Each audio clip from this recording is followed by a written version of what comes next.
What's up, everybody? The Jurassic Park franchise is on the docket for today. I have only seen all the Jurassic Park / World movies once, start to finish. As a matter of fact, I think the movie I actually watched most in that franchise is Jurassic World Fallen Kingdom. Yeah, I watched it twice in the theaters, once to review it, and the other time was just I was going out with some friends. But yeah, I've only seen those movies once, and I've only seen those movies when the first Jurassic World came out in 2015.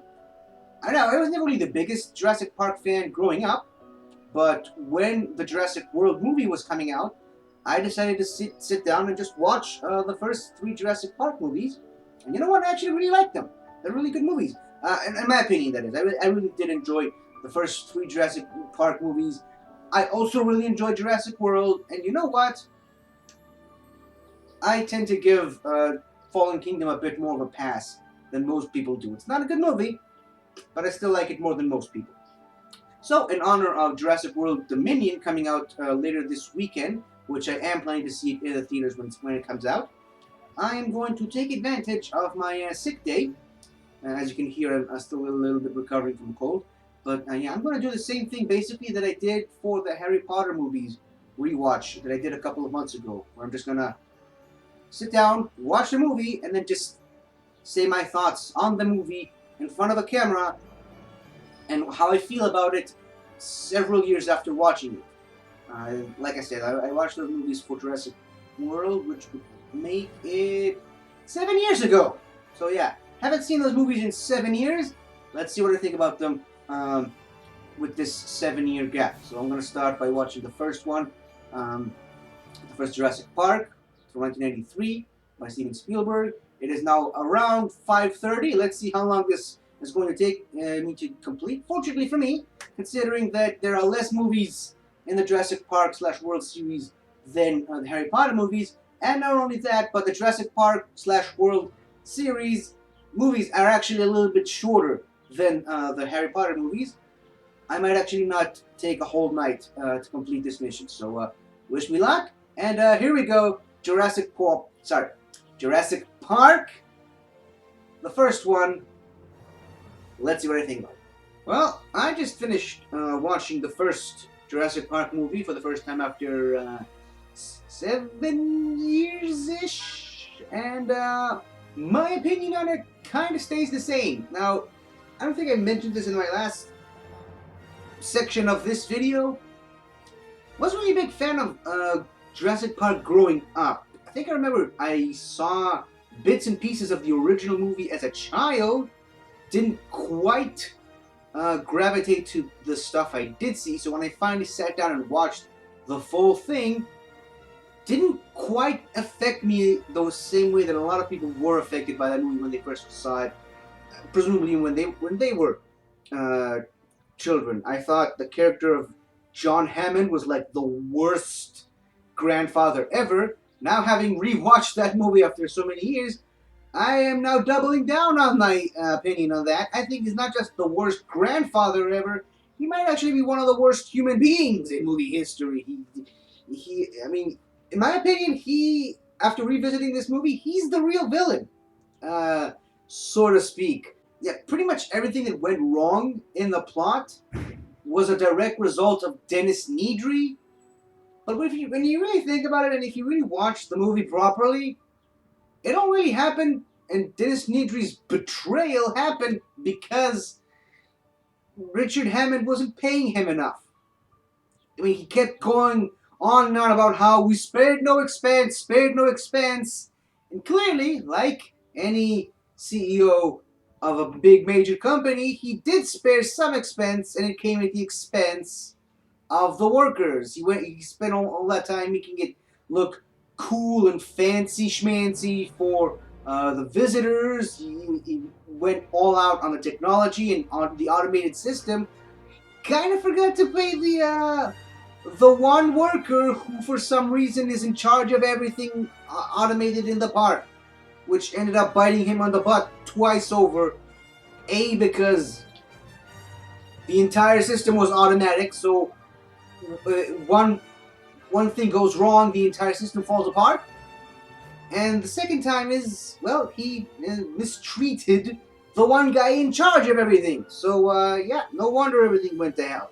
But regardless, Alan Grant, really strong character. Ali Statler, really strong character. Ian Malcolm, which we will revisit in the second film coming up. I really like him, and it's nice that we got to see more of him in the sequel. Um, still a huge fan of Robert Muldoon, even more than when I watched it the first time around. It's a shame that Samuel L. Jackson didn't get enough screen time in this movie, but whatever. I suppose the filmmakers had to spare some expense. One of the many things that really bother me about this rewatch is just revisiting how much details they got wrong about dinosaurs back in the day. But then again, it was the 90s. This is before a lot of the stuff we know of dinosaurs today was known. So yeah, no wonder they got a lot of stuff wrong. But they also did get a lot of stuff right. You know, the issues with the movie are still going to continue to persist. You know, the continuity problem with the T-Rex paddock being about this high when the T-Rex breaks out, and then when the characters actually go in, it's like a 50-foot drop for some reason. Yeah, these types of issues with movies from the 90s is still going to persist, but overall, really solid movie. And what really saves the movie, in my opinion, is the iconic John Williams music, which I can just sit down and listen to all day long. But I'm not going to do that because, as you may have noticed, the sound's already setting down, which means I really have to get through this rewatch really quickly. The second movie is about as long as this one, so I'm going to have to power through these next 4 movies as fast as possible to get this rewatch over and done with. So, wish me luck. I'm going to see the second one, and see you after I revisit it. By the way, the second movie, when I watched it the first time around, was my favorite of the 3. Let's see if that will persist. So I'll leave you with that, and be back in a second. Well, I said something earlier before I started watching the second one, and I'm sticking by it. I still think the second one is not only better than the first, but actually it might be my favorite of the whole series.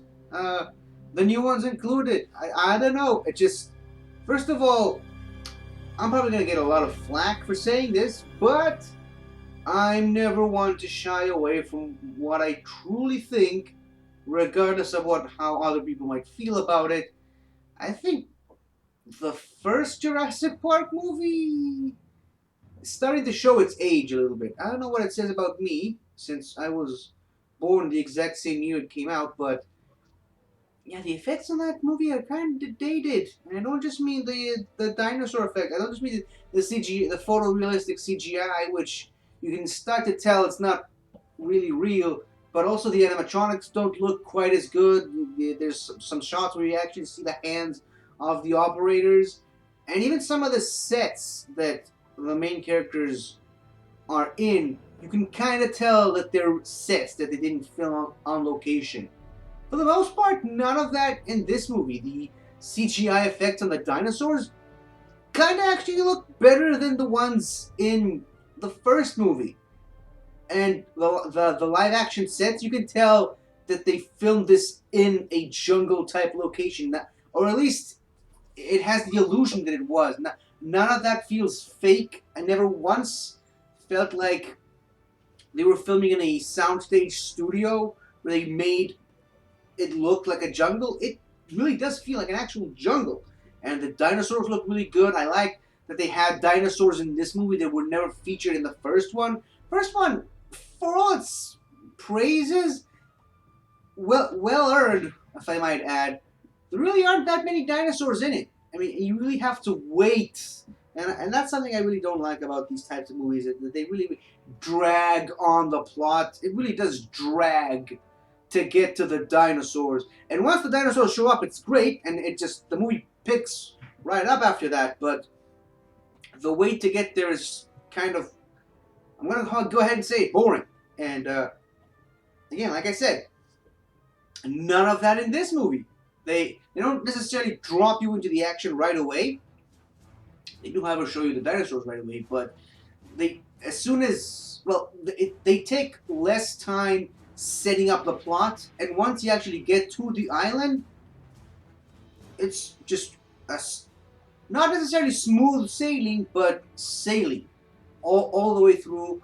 I would argue this, that the scene in the large RV is much more tense than anything they had in the first movie, and I will defend that point till the day I die if I must.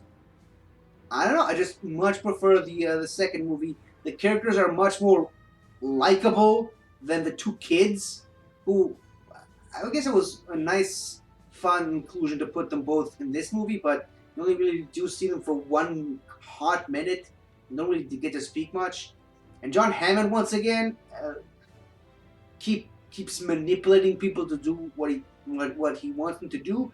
He has slightly better motives in this movie, but still, he's a annoying, selfish manipulator, sending people to their deaths just to preserve his good name and a foothold in the board of directors of his company.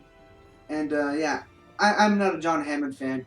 I am a huge Ian Malcolm fan, and he really does shine in this movie. It's a shame he doesn't really shine so much in the other movie he shows up in this franchise, other than the first two, but we'll get to that when we get to that.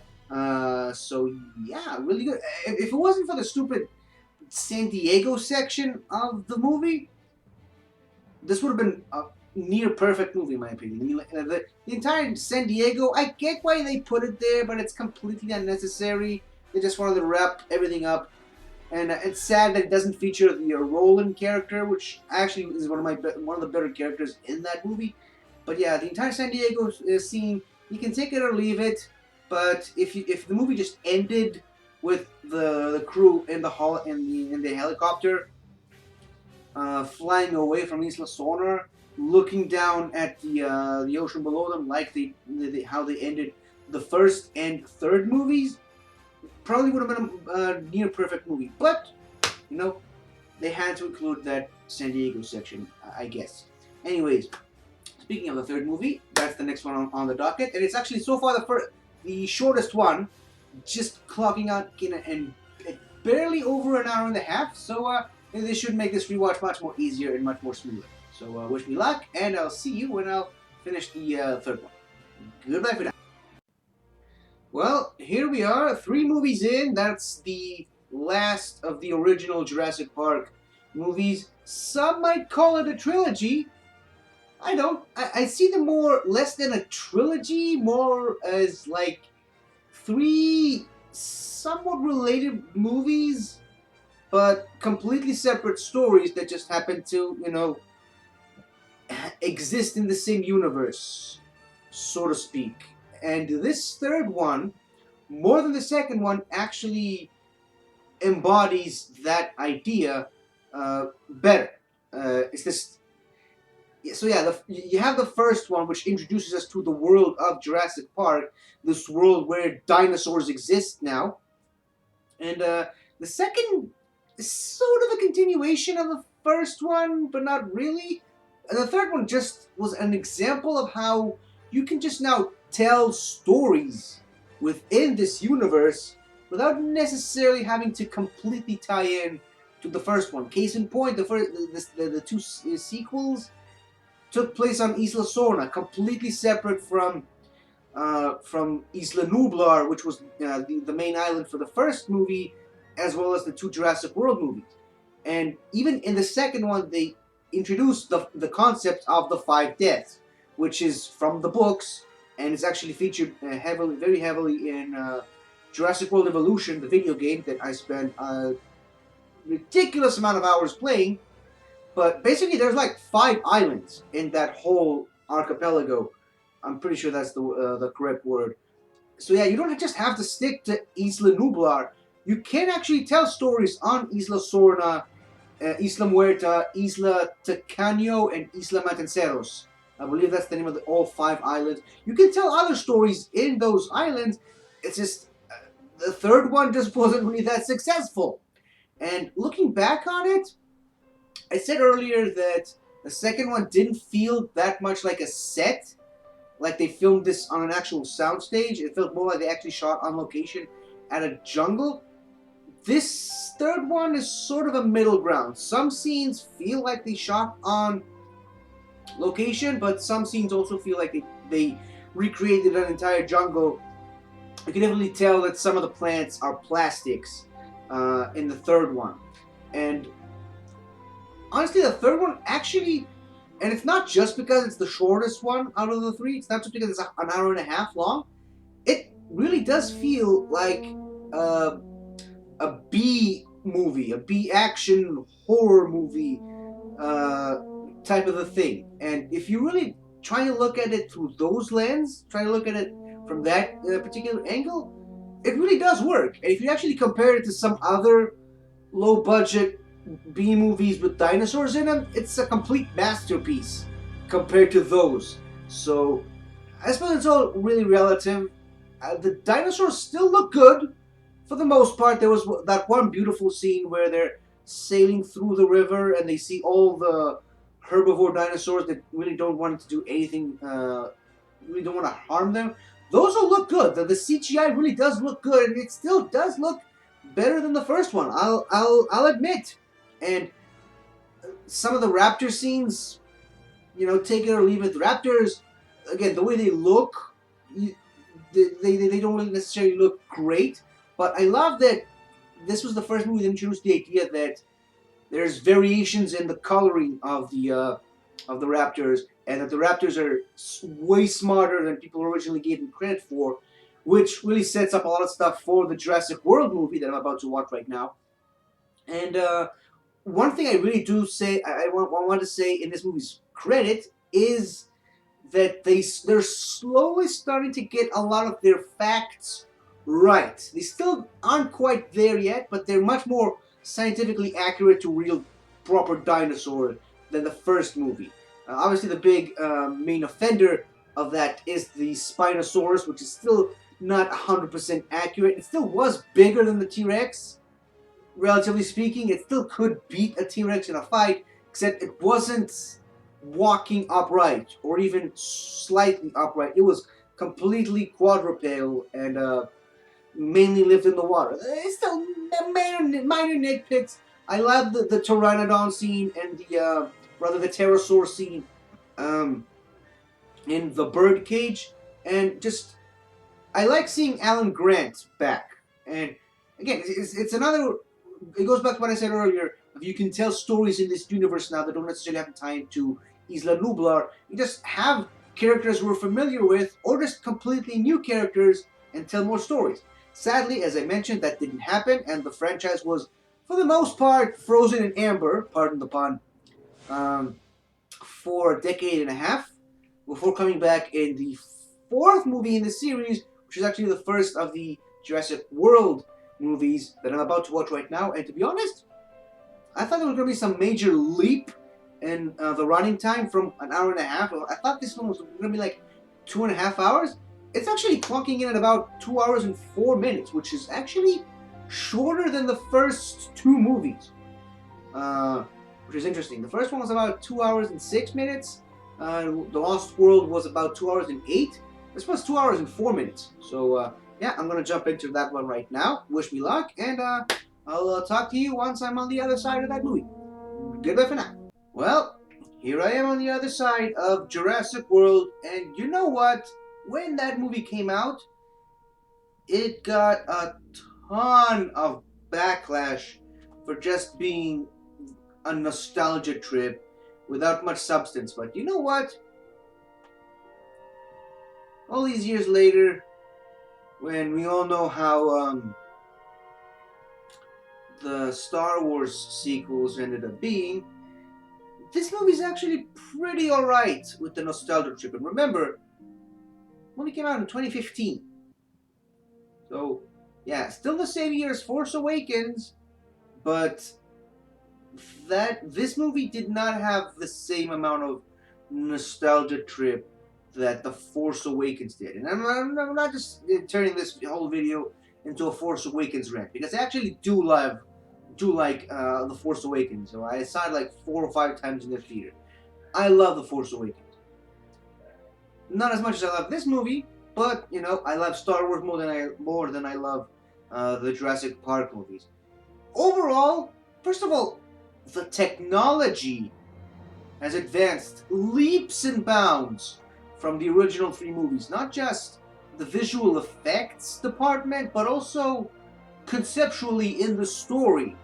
This movie actually has holograms and actual fully touch screens, and the way they're able to buff up security in the park itself, not that it helped them much, but yeah, completely, like, you can tell that this was done a decade and a half after the first one. Actually more than a decade after the first one. But that kind of brings me to my next point.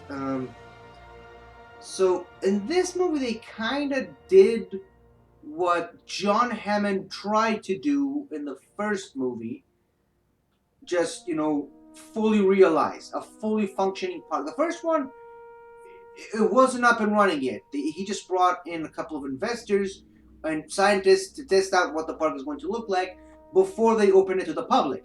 This is a fully functional park that's actually been operating for years now on its own. Not really sure how long after the San Diego incident this takes place in, but the parks, they make it known very clearly in the movie that the park's been working for years, and it's actually been working for so long that people are bored with regular dinosaurs now. I don't understand how that's possible, because they're freaking dinosaurs, for crying out loud. How could you get bored seeing that? I don't know. Again, I played a lot of hours into the Jurassic World Evolution game. Never got bored. Not with the game itself, not with the dinosaurs. In fact, my least favorite part about that game is the dinosaur hybrids, which is the main issue of this movie. In this movie, it's not some douchey idiot pressing the wrong buttons and dooming everybody. It's not just down to greedy corporations not paying enough money to people. It's all down to they just made a hybrid dinosaur too smart and too powerful to be contained, and it ended up blowing up in their faces. The dinosaur found a way to escape, and this was all squarely the dinosaur doing, but the responsibility should fall on the corporation that made it, that they shouldn't have made it in the first place. And this movie really does highlight how much I despise the character of Henry Wu. I didn't much care for him in the first movie, but in this movie, he created a monster, and he tries to rationalize this in the movie. There's no way to sugarcoat it. He created a monster with his bare hands.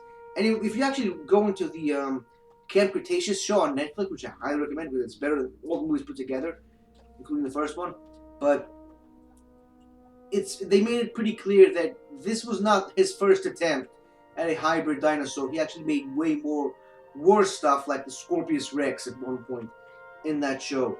So yeah, he started creating monsters, and he tried to rationalize this and giving excuses as like his bosses wanted bigger, scarier dinosaurs, and so he took that as an excuse to go crazy with his creations.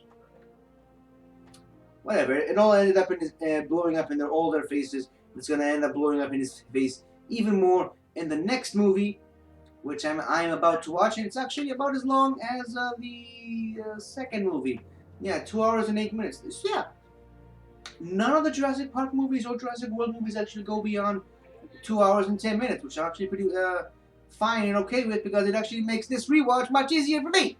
So yeah, I'm going to jump into Jurassic World Fallen Kingdom. Easily the most despised out of all the Jurassic Park / Jurassic World movies. And yeah, let's see what I think about it after having not seen it since it came out in theaters. Wish me luck.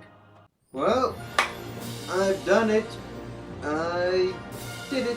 I watched all 5 Jurassic Park / Jurassic World movies in one sitting. And basically, with breaks, it took me about 9 hours. It is now 4:30 in the morning. I started at around 5:30 p.m. So, obviously, if I started earlier, I could have actually finished it um, without having to stay up almost all night awake. So that's something, I suppose. That's a bit of an improvement over last time with the Harry Potter movies.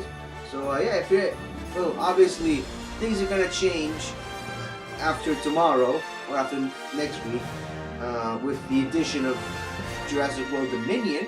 But just so you know, if you're actually planning on sitting down and watching all the Jurassic Park and Jurassic World movies in one sitting, you can actually do that in less than 24 hours, which is something, I guess. Partly because of the, mainly because of the reason that none of these movies tend to go beyond 2 hours and 10 minutes. In fact, the third one is actually about an hour and a half. So, by the way, I did actually watch through all the credits. And Jurassic World Fallen Kingdom, the one I just watched, is the only one so far that actually has a post-credit scene. Nothing very exciting, obviously. It's just a bunch of pterosaurs flying over Las Vegas. So yeah. But this movie, yeah, having seen it again now after all these years, I say that as if it's been a decade. No, after seeing it now after 4 years since it came out, I'm really starting to notice the problems with this movie. There's a lot of wrong. I'm starting to see the issues there. Like, yeah, I get it. The paleo veterinarian that never actually saw a dinosaur. So how could you be a veterinarian of a species of animal that you've never seen before? I don't know. A lot of problems, a lot of really stupid character decisions, a lot of stuff that really don't make much sense. Certain plot threads that start at one point and just get completely brushed over and forgotten. They even talk about Claire Deering and Owen Grady in my previous update after watching the first Jurassic World movie. I like the character of Owen Grady to a degree. He's a rational man in a sea of morons. Claire Deering, the complete character shift from the first movie, where she barely cares about dinosaurs, she calls them assets, and now she's suddenly the biggest pro-dinosaur activist in the world. Now, that's a bit of a weird shift. What happened in these last few years that made her do such a complete 180? There's a new volcano on Isla Nublar that's never actually been addressed before, and now it's killing all the dinosaurs in the island. The Eli Mills character is just what, probably the most annoying character in this entire franchise. It's like complete dumbfounded face. I think I just invented a term for him, but complete dumb face the entire way through, and never actually get to see his motives at all beyond just I'm making money to further the plot of the next movie that it's never going to happen because they completely changed the point of the next movie after he died, and everything that he worked for in this movie is made completely irrelevant by the end. So yeah, Toby Jones is in this movie. I never thought I'd ever want to see Toby Jones get his comeuppance more in this movie than I did in this movie. But speaking of people getting their comeuppance, I made a bit of a mistake earlier in my previous update. I honestly thought, maybe I was just misremembering things, but I honestly thought that Henry Wu died in this movie, and clearly I was wrong. I thought Blue killed him in at some when during the escape from the lab, but apparently it was a different guy, and someone carried his unconscious body to safety. So yeah, we're gonna get more Henry Wu in the next movie. I really don't like that character. Not in these movies, not in the Jurassic World Evolution game, not in Jurassic in Camp Cretaceous, the show. Like, I don't know, they just make his character completely just unrelatable. I mean, as a matter of fact, in the Jurassic World Evolution, he's straight up a villain that you're being forced to work for one level or another. Like he's a bad guy. He's a really bad guy that tries to justify his motives, and I don't know. I just really don't like him. But the main thing that this movie just does address, well, two main things I suppose, is that a human cloning is now a thing in the Jurassic World series. So yeah, um, curious if they'll ever readdress that. But more to the point, so yeah, some dinosaurs escaped from Lockwood's estate, and now apparently the whole world is covered with dinosaurs, as we've seen in the trailers, and that one short film that came out a couple of years ago that I'm not even gonna rewatch. I don't know. I don't feel the need to include it as part of this rewatch. But yeah, some 11 species of dinosaurs were restored from the island and escaped, and now the whole world's covered in dinosaurs. Like, how did you figure that? I don't know. Maybe there's some things that need explaining in the next movie. But for the most part, these Jurassic World movies have really brought kind of brought down um, the positive trajectory that I think this franchise once had. And who knows? Hopefully, this final one, the Jurassic World Dominion movie, will be great, and maybe we can finally get a good a great Jurassic World movie. And who knows? Maybe it'll actually signal good things for the franchise for years to come. I don't know. This has been me in my rewatch of all the Jurassic Park movies and the Jurassic World movies. Clearly, I need to go to sleep if I'm having any delusions of actually going to see the movie in the theaters tomorrow or later today, as the case may seem. But yeah, this has been me, and yeah, can't wait to do this again for another movie. Like I said earlier, I was planning to do this for the Star Wars movies. Actually, I don't even think I mentioned this, but I was going to do this rewatch thing for the Star Wars movies leading up to the Obi-Wan series, but life got in the way, and I just couldn't do it. So I'm definitely planning to do more of these, watching a franchise with multiple movies in one sitting and reviewing each of them in turn.